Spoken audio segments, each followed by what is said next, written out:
آج ہم بات کریں گے ایشیا کی سب سے بڑی یونیورسٹی دارالعلوم دیوبند کے ایک بڑے ٹیچر اور استاد حضرت مولانا نعمت اللہ اعظمی صاحب دامت برکاتہم العالیہ کے بارے میں، جن کے بارے میں کہا جاتا ہے کہ یہ اس وقت دارالعلوم دیوبند میں حضرت شیخ الاسلام مولانا حسین احمد مدنی رحمۃ اللہ علیہ کے اسٹوڈنٹس میں سے ایک ہیں جو اس وقت رہ گئے ہیں، اور سب سے زیادہ عمر والے ٹیچروں میں دارالعلوم میں آپ ہی رہ گئے ہیں۔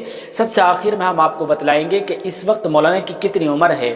ویڈیو میں لاسٹ تک بنے رہیں تو یاد رکھیں مولانا نعمت اللہ اعظمی صاحب 24 دسمبر 1936 عیسوی کو پورا معروف، یعنی جس کا پرانا نام کرتھی جعفر ضلع اعظم گڑھ، جو اب ضلع مئو اتر پردیش میں ہے، وہاں آپ پیدا ہوئے۔ والد کا نام عبد المجید اور دادا کا نام فضل اللہ تھا۔ ابھی آپ 13 سال یا 14 سال کی عمر کے تھے کہ والد کا انتقال ہو گیا تھا، اور آپ کی والدہ تو ان سے اور بھی پہلے اس دنیا سے چلی گئی تھی۔ ان کی شکل و صورت بھی حضرت کو یاد نہیں ہے۔ آپ کو بتا دیں کہ پورا معروف ضلع مئو کا ایک بڑا قصبہ مانا جاتا ہے، پہلے یہ اعظم گڑھ میں پڑتا تھا۔ اس کا اصل نام کرتھی جعفر پور تھا۔ سرکاری کاغذوں میں یہی نام ہے، لیکن عوام اور خواص کی زبان پر پورا معروف چڑھا ہوا ہے، اس لیے یہی نام چلتا ہے۔ مولانا نعمت اللہ اعظمی 13-14 سال کی عمر کے تھے کہ تو والد عبد المجید کا انتقال ہو ہی چکا تھا، تو اپنے بڑے بھائی امانت اللہ اعظمی جو دارالعلوم دیوبند کے پڑھے ہوئے تھے ان کی تربیت میں آ گئے، اور اپنے بھائی ہی کی نگرانی میں آپ نے تعلیم و تربیت حاصل کی۔ مکتب کی تعلیم، پوری تعلیم اپنے علاقے کے ایک مدرسہ اشاعت العلوم پورا معروف میں پڑھی ہے اور حاصل کی ہے۔ یہ اس قصبے کا بڑا مدرسہ مانا جاتا تھا۔ تعلیم کی شروعات والد صاحب کی نگرانی میں ہی اس ادارے سے شروع ہو گئی تھی۔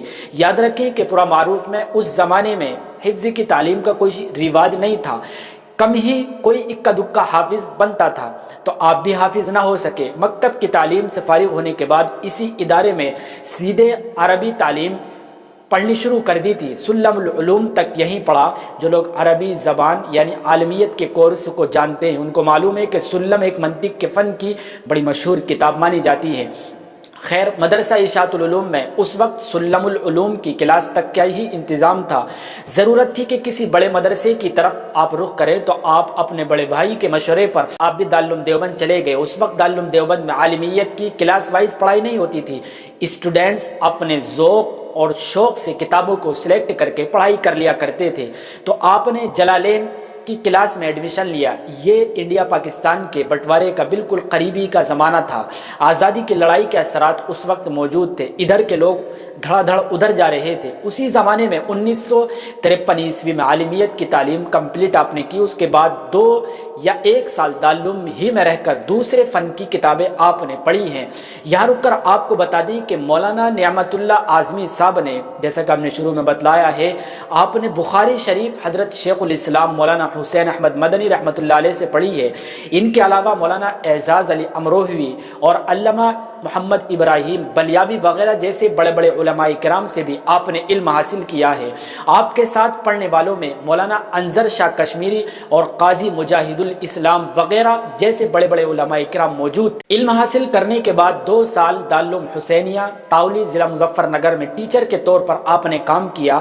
پھر دامائی پور مالدہ مغربی بنگال میں کچھ سال ترمذی اور صحیح بخاری پڑھائی۔ اس کے بعد ملک کے الگ الگ مدرسوں میں آپ پڑھاتے رہے، جن میں جامعۃ الرشاد اعظم گڑھ، مصباح العلوم کوپا گنج، مفتاح العلوم مئو اور مظہر العلوم بنارس جیسے بڑے بڑے مدارس ہیں، یہاں آپ نے پڑھایا ہے۔ یہاں تک کہ 1981 آ گیا تو حضرت مولانا وحید الزما کرانوی جو اس وقت کے بڑے عالم دارالعلوم دیوبند کے تھے، وہ دارالعلوم دیوبند کے چندے کے لیے بنارس پہنچے۔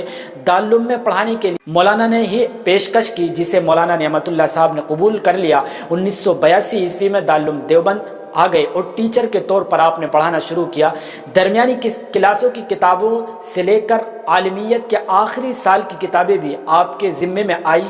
نچلی جماعتوں کی سب سے پہلی کتاب میبزی ہے، اور عالمیت کے آخری سال کی کتابیں موطا امام مالک، سنن ابی داود اور صحیح مسلم جیسی کتابیں آپ کو پڑھانے کے لیے ملی۔ اور اب یعنی 2025 میں ترمذی شریف کی پہلی جلد آپ ہی پڑھاتے ہیں، اور اب تقریباً 43 سالوں سے عالمیت کے آخری سال کے اہم ٹیچروں میں آپ مانے جاتے ہیں۔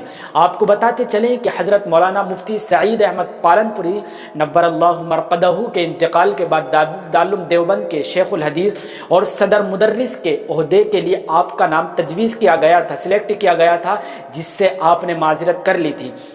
یاد رکھیں کہ دوسری بہت سی علم میں گہرائی رکھنے کے ساتھ ساتھ علم حدیث اور علم اسماء الرجال، عیسائیت اور یہودیت پر گہرا مطالعہ ہونے کی وجہ سے آپ کو بحر العلوم کے نام سے بھی جانا جاتا ہے۔